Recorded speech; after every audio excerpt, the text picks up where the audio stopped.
Hyrule Warriors excited and terrified me when Nintendo revealed a trailer for it last year. My inner man-child was squealing with joy at the sight of one of my favorite characters of all time cutting down hundreds of enemies with not only his iconic sword, but other nostalgic items and weapons from the Zelda universe. But my sensible side felt a sinking feeling in the pit of its stomach. This is exactly the opposite of what Zelda games have been and should be. Thankfully, this isn't really a Zelda game. It's a Dynasty Warriors game in Zelda clothing. Alrighty, first off, let me make this perfectly clear. I have never touched a Dynasty Warriors game. I hadn't even heard of the series before this game's first trailer. But I am a longtime Zelda fan. That was my perspective going into this. With that said, let's take a look at the game's story. The game opens with Zelda waking up from a recurring nightmare. Naturally, that means Hyrule's about to face a crisis, so Impa suggests looking for the reborn spirit of the hero.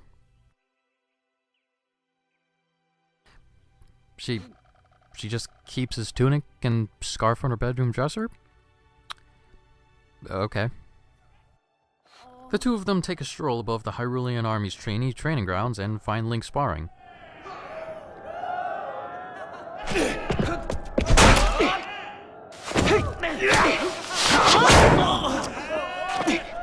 Alright, that was pretty cool and all. But why isn't he wearing a helmet? He's literally the only trainee not wearing a helmet. Does this bug anyone else? Anyway, Link and Zelda make eye contact, and then an army of monsters led by a dark wizard and a dragon man invade the castle. Right on cue.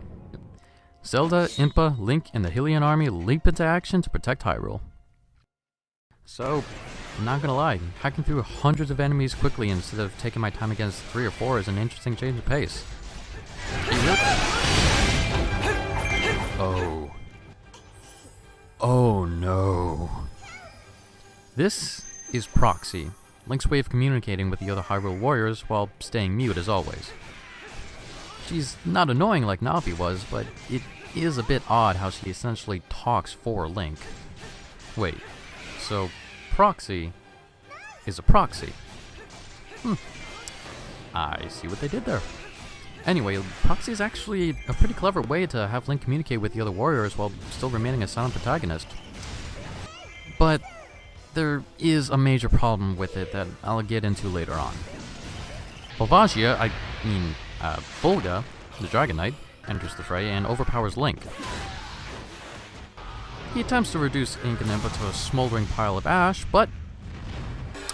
oh look, the Triforce of Courage awakens within Link and saves them all. Quite shocking. With some help from the Great Fairy, they manage to push back the army of monsters. Only to have the Dark Wizard seize Hyrule Castle, and Zelda goes missing.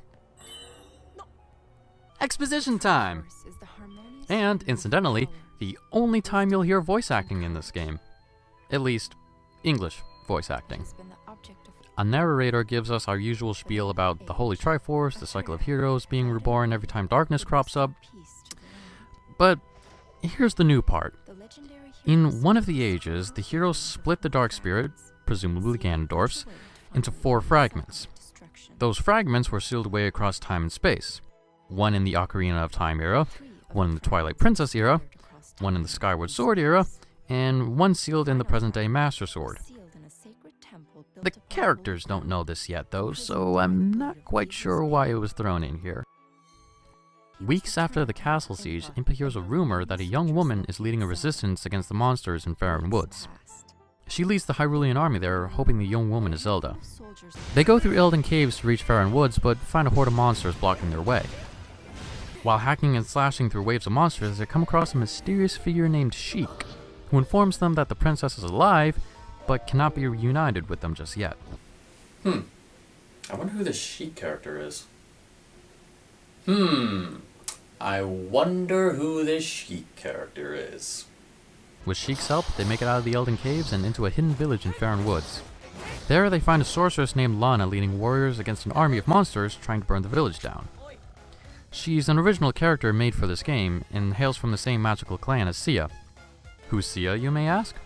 Apparently Sia is the evil sorceress leading the armies of monsters.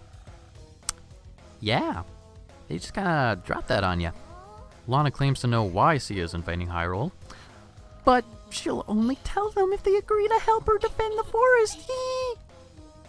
They're the heroes, so of course they agree, but by the end of it, she still doesn't tell them.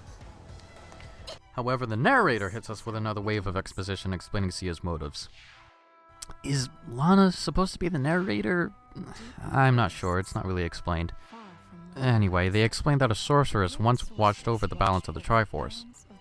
Using her magic, she could view anything and anyone throughout time, but that's it. She never interfered and she never chose favorites. That is, until she came across Link. She recognized him for his courageous soul, and it's heavily implied that she fell in love with him. But she knew every time he was reborn, he was bound to Zelda. A fragment of Ganondorf's spirit saw this moment of weakness and infiltrated her heart. His dark essence warped her love into a desperate desire to capture Link's soul. Ganondorf controlled her from the shadows in an effort to reclaim the Triforce and take over Hyrule. Sia opens the Stargate, the Gate of Souls, a doorway through time and space, and calls forth monsters from throughout history to help her conquer Hyrule. Or rather, have her help Ganondorf conquer Hyrule. That's complicated. Apparently Lana does tell everyone this, because right after they take back Faron Woods, they lead the troops to the Valley of Seers to close the Gate of Souls. They confront Sia, who's already in possession of the Triforce of Power. She traps the warriors and yoinks the Triforce of Courage from Link and the Triforce of Wisdom from Sheik. I wonder why Sheik has the Triforce of Wisdom. Equipped with the complete Triforce, Sia calls 3 of the 4 fragments of Ganondorf's spirit, by setting off a nuclear time bomb, opening portals to the time periods in which they rest. The fragments fly to Sia, leaving only one left, sealed inside the Master Sword. A Gate of Souls opens in each of the portals, spilling out even more monsters. The warriors decide to split up, because, that's always a fantastic idea, and close each gate to weaken Sia's army before she can completely conquer Hyrule. The story branches at this point. You can choose to go to Death Mountain as Impa and Sheik, Twilight Field as Lana, or Skyloft as Link. I have very strong nostalgic connections to Death Mountain, but it's Midna. I have to unlock her first. She's Midna. So Lana braves the Twilight Realm alone, dead set on closing the Gate of Souls as quickly as possible. Ooh, a small village overrun by monsters, better stop to help them. The village is none other than Kakariko Village, and minutes after arriving, Lana hears a cry for help. She blasts away the monsters and finds Agatha the Bug Princess. That choice still makes me cock my head a bit. Get it? Cock? Like a cockroach? Agatha would laugh. They introduce each other with no thank you from Agatha, I might add, and Lana tells her that she's looking for the Gate of Souls, but has no idea where to look for it. Agatha's never heard of it, but she releases a goddess butterfly that will supposedly lead them right to it. And Lana just rolls with it. Get it? Roll? Like a dung beetle rolls... Forget it. Shortly afterward, they encounter Midna and her army. Midna captures the goddess butterfly and orders it to guide her to that ugly witch, and takes off. Eventually, Lana and Agatha catch up to her, but Midna thinks they're in cahoots with the witch. Well, after blasting their way through her army, who can blame her? They duke it out, Lana wins, they realize they're on the same side, and then they decide to team up. The goddess butterfly leads them to the Palace of Twilight, where Zant is guarding the Gate of Souls. They defeat Zant and close the Gate of Souls, but are met by Sia. Sia is apparently the one who curses Midna in this game, and fulfills her villainous duty by gloating about it. Midna whips her hair at Sia in anger, which breaks her mask, revealing that her face looks exactly like Lana's? Okay, the game says that their faces look identical, but is it just me, or do their faces barely resemble each other? Anyway, Sia runs off and Lana explains to Midna that she and Sia were once one person that got split into 2 halves. Sia being the evil half and Lana being the good half. Akira Toriyama is gonna sue someone so hard. since that particular story arc halts there until you tackle the other two branches, now let's go to Death Mountain. Impa senses an evil presence on Death Mountain, so she heads there to look for the Gate of Souls. Sheik follows her, but when Impa asks why, Sheik just gives her the cold shoulder. Is there really a need for all this cloak and dagger? Anyway, nitpicks aside, Navi tells them that Princess Ruto has been captured by the Gorons. According to her, the Gorons met someone named Zelda and have been ruthless ever since, as opposed to their normally gentle demeanor. And then she flies off, never to be seen again. Not gonna complain about that. One fairy following Link is enough. A little history is in order, factual and personal. In Ocarina of Time, the Gorons were established as a peaceful tribe, despite their overwhelming physical strength. I really love the Gorons for that, especially Darunia. He's a walking, talking rock monster.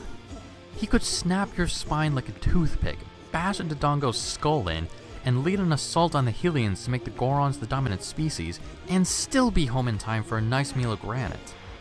But he and the Gorons choose to live their days happily and peacefully, which is why they're my favorite species / race in any video. Impa! What are you doing? Stop! Stop slaughtering them! Oh god, they cry as her blade slices through them like a loaf of bread. Oh, thank the goddess. Daruni is here. He's a jolly chieftain. I'm sure he'll sort this all out peacefully. He's trying to turn me into paste with a megaton hammer. But, Darunia, I thought we were brothers.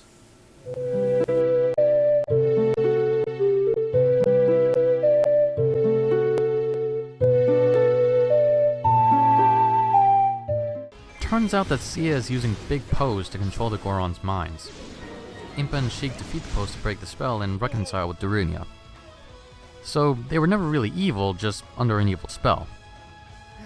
Meaning that hundreds of innocent Gorons just got sliced into bite-sized pieces. Hey, look, Ruto's free. That's not nearly a good enough reward for forcing me to commit Goron genocide. Ruto informs them that the Gate of Souls is located inside the Water Temple of Lake Hylia. The Water Temple is a source of relentless evil. Why am I not surprised? Obviously, they go there to close it, but a seemingly evil Zelda blocks their path. I wonder if this grayer color palette is any indication that this may not be the real Zelda. Yep, it's Wizaro in disguise.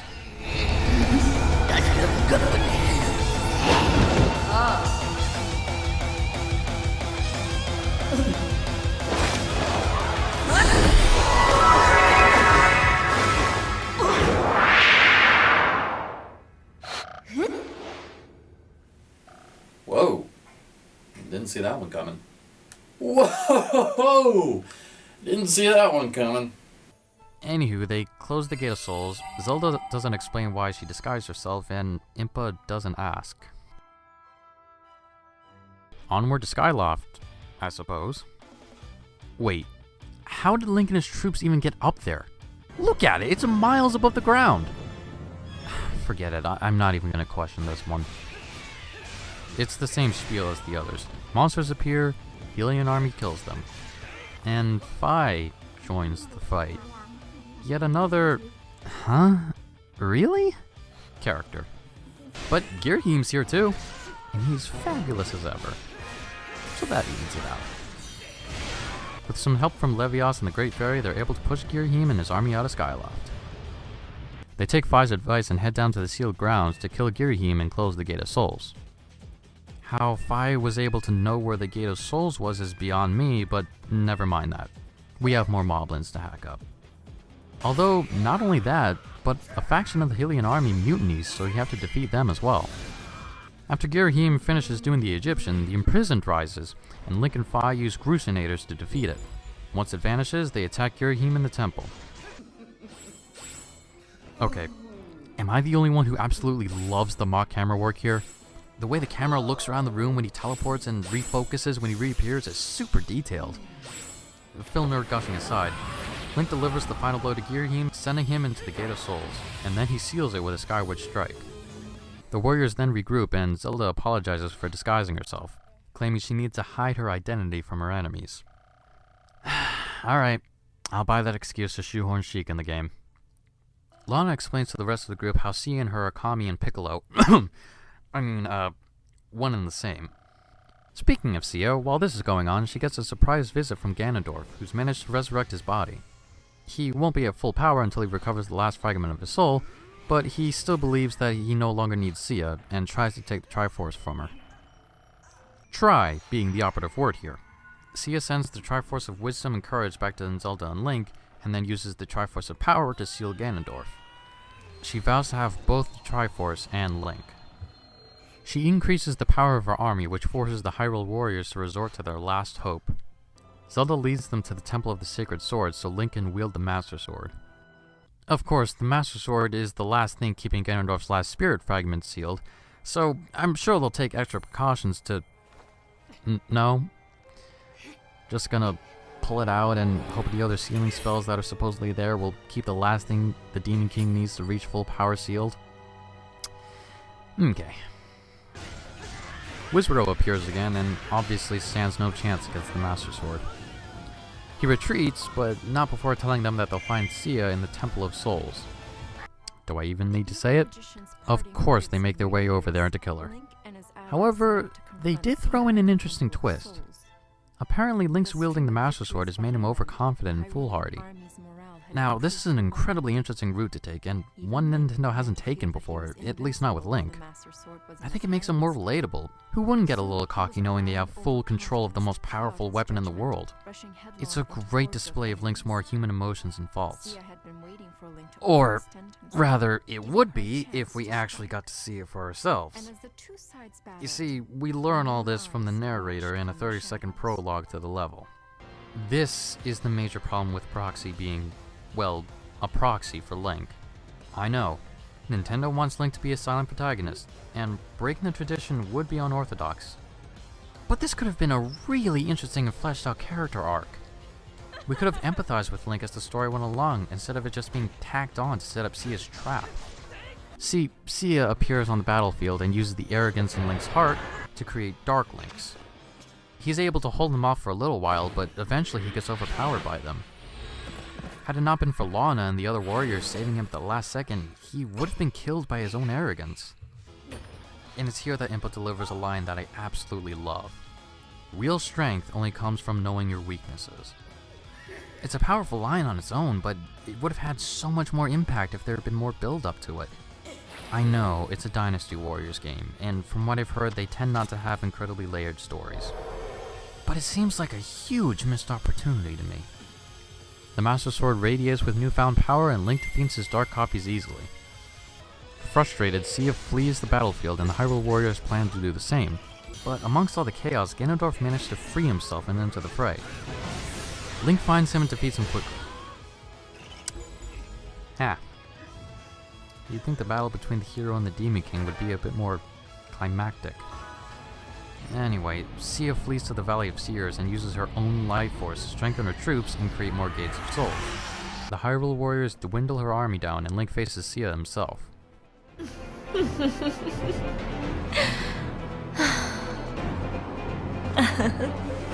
Oh, hello there, fan service shot. I was wondering when we'd see you. Link defeats her and Lana runs to her side. With her final breath, Cia asks Lana how she can continue fighting, even though she knows that Link won't reciprocate her feelings. To which Lana responds, "You don't always get the person you think you deserve, and I can live with that." You know what? I love Lana to death. In her animations and voice, they play her up to be this generic, ditzy girly girl, but her dialogue is really moving. It must be torturous to finally be with the one she fell in love with from afar, but know he'll never love her back. She's mature and willing to put her feelings aside for the sake of keeping peace in Hyrule. I was skeptical when they announced that they were including an original character in this game, but whoever wrote Lana's character deserves a medal. Cia admits that Lana is her better half and then fades away, leaving the Triforce of Power behind. Lana then sends Fi, Midna, Agatha, Darunia, and Ruto back to their own time periods. With the full Triforce in their hands, Link, Zelda, and Lana use it to restore Hyrule to its proper state. And then Lana leaves, having no reason to stay with them any longer. Link and Zelda go home to celebrate, and all is peaceful in Hyrule.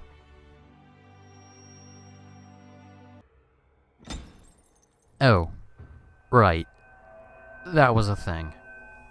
So, shockingly, the magic seal holding Ganondorf's last spirit fragment breaks, and he's reborn at full power. He calls forth the spirits of Girahim and Zant to help him conquer Hyrule. Sweet mother of Furore, you get to play as Ganondorf in this scenario. Not gonna lie, this is beyond cool. So they set up their base in Gerudo Desert, and start attacking the village and slaughtering monsters to give the player a chance to get used to Ganondorf's controls. I mean, as a demonstration of their power. After that, they lead an army to the Valley of Seers in order to take the Triforce of Power from Lana. The Hyrulean army tries their best to protect her, but to no avail. Ganondorf succeeds in beating the Triforce out of Lana. He then leads a siege on Hyrule Castle. Link and Zelda both fight with everything they have, but ultimately the Triforce of Wisdom and Courage gets stolen from them as well. With limitless power at his command, Ganondorf hides. Yeah, he just pieces out for a little while. Link and Zelda take this golden opportunity to launch an attack against Zant and Girahim in Gerudo Desert. But it turns out they were ready for the Hylian army, and things start looking bleak for the Hyrule warriors. That is, until Lana calls back Darunia, Rudo, Midna, Agatha, and Vi to help them. Then they kick the living snot out of Girahim and Zant, because the real superpower of teamwork trumps all. While this is all going on, Ganondorf takes over Hyrule Castle and warps it into Ganon's tower. From inside the tower, he begins a ritual that will give him even more power. Jeez, he's already got dark magic, multiple monster armies, and the complete Triforce. How much more power does he need? He's like one of those bodybuilders who never think they're buff enough, so they just keep pumping iron. The Hyrule warriors of course fight to get their castle back and actually start winning. So much so that Ganondorf enters the fight himself, specifically with Link. Link defeats him, but Ganondorf uses the power of the ritual and the Triforce to transform into the demon beast Ganon. After using nearly every weapon in his arsenal, Link finally manages to fell him and take the Triforce. Link, Zelda, and Lana then use it to seal Ganon away again. Everyone returns to their proper time period, and Link and Zelda return the Master Sword to its pedestal. When I started playing this game, I didn't expect to see any interesting story elements, but I was pleasantly surprised. Does the story have problems? Of course it does. With the amount of holes it has, it could do a fantastic impression of Swiss cheese. But Sia and Lana have an incredibly interesting backstory, and Lana's character is just so likable. A part of me wishes this game's story was fleshed out a bit more, but I know that wasn't the main focus of the game. Ultimately, I bought this because the gameplay intrigued me. So, without further ado, let's take a look at the controls, shall we? You can choose between two button configurations, Warrior Style and Zelda Style. The default is Warrior Style, so that's what I use for the entirety of the game. You move the left analog stick to walk and hold it forward for a few seconds to run. The right analog stick controls the camera. Y is a regular attack, B to dodge, X for combo attacks, and A for a special attack once the meter is full. You fill up the special attack meter by hacking away enough enemies or breaking these yellow pots. ZL is how you guard, ZR is to use an item, L lets you lock onto a target, and R allows you to use Focus Spirit once that meter is full. Focus Spirit boosts all of your stats temporarily, and you fill that meter by picking up green bottles that enemies drop, or by breaking green pots. You use the D-pad to cycle through items and change the size of the map. Zelda Style is basically the same, the only difference being what the face buttons do. X for the special attack, A to dodge, B for regular attack, and Y for a combo attack. All of the characters control very nicely. I'd even venture to say that the control feels more fluid than any main series Zelda game I've played. The level design, on the other hand, from an aesthetic standpoint, it's gorgeous. Everything's beautifully modeled, and a lot of the environments are nostalgic callbacks to iconic Zelda locales. They get very formulaic very quickly. See those square areas on the map? Those are enemy keeps. You'll be spending most of your time running to those, or taking them to fortify your army's advance. You also have to keep an eye on your allied base, because if the enemies take that, you lose automatically. I've had instances where I was in the middle of an epic battle, but my allied base was in danger of falling, so I had to drop everything and run clear across the map just to take out the monsters overrunning it. They have different reasons for having you go to enemy keeps constantly, like weakening Midna's access to the Twilight or opening the floodgates of the Water Temple, but it's more or less the same action every time. It took me about 10 hours of gameplay time to get through the main story, yet I didn't get bored once. So, what is it about this game that makes it interesting? The freaking warriors! My din! The amount of creative moves and weapons they came up with is amazing! Just take a look at the fire rod! They turned a little stick that shot fireballs into this! She can play the Song of Storms on her harp and summon a tornado around her. Throughout the game, you collect iconic Zelda items to use at any time. The bow and arrow, boomerang, bombs, etc. And if you get a powered up version of the hookshot, you can pull down the Majora's Mask moon and crush enemies with it. And it doesn't end with basic attacks and items. Oh no! That's where the beauty of the bazaar comes in. On the scenario select screen, you can press the plus button to bring up the badge market, training dojo, apothecary, and smithy. See, enemies drop rupees and materials when you kill them, which you use in the bazaar. In the badge market, you can use materials and rupees to make, well, badges. Badges give individual warriors permanent upgrades, like increasing the duration of power-ups, making new attack combos, being able to carry more potions, and much more. You can create potions with various effects in the apothecary. The smithy allows you to combine multiple weapons to assimilate their unique properties, such as making more rupees drop or having a stronger base power. As for the training dojo, think of it like using rare candies on a Pokemon. You pay a set amount of rupees to increase your warrior's level, which will of course increase their base strength and health. The higher the level you want to get to, the more rupees you'll need. This can really help you get over a wall if you get stuck at any point. Or if you think that's taking the easy way out, you could always go to free or adventure mode to grind XP there while getting goodies. In free mode, you can revisit any scenario you've played with any warrior you've unlocked.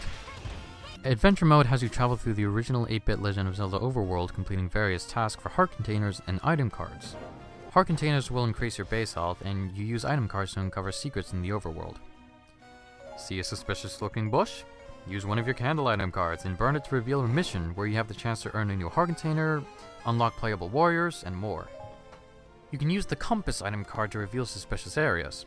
Or, if you've played the original Zelda as much as I have, you can just reveal them by memory, because all of the secrets are in the same locations as the secrets in the original game. You can even choose which background music you want to listen to during missions. If I can digress one moment to comment on the music here, it's fantastic! The general theme is hard rock and roll mixed with orchestral music, and it works beautifully. Every song, Zelda remix and original music, is headbanging goodness. There's another game mode called Challenge Mode, which essentially has you go through marathon levels completing really specific tasks, like defeating 300 enemies with only special attacks in 5 minutes. Hidden in every stage are gold skull chulas, and if you collect enough of them you can unlock new tunics, levels, and upgrades. On the subject of costumes, I got the Twilight Princess Alternate Costume Pack because I pre-ordered the game on Amazon, but you can buy these and more on the eShop. This all seems like a lot, but really, the core of the game is kind of repetitive. Capture the keeps, defeat the boss, unlock something new, rinse, cycle, repeat. And you know what? I'm perfectly okay with that.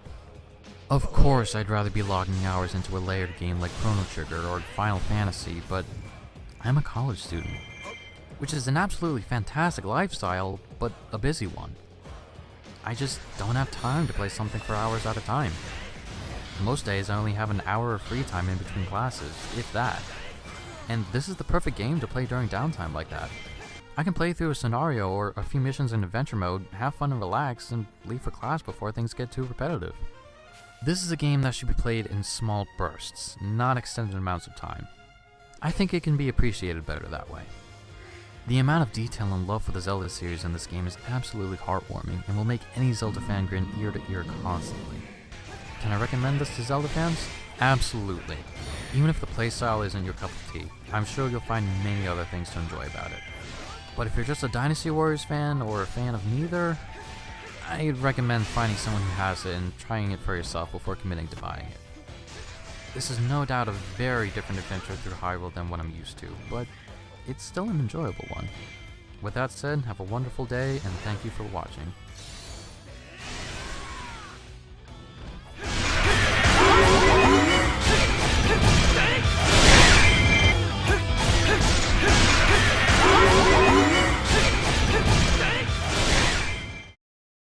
Okay, seriously, is it Hyrulean or Hylian?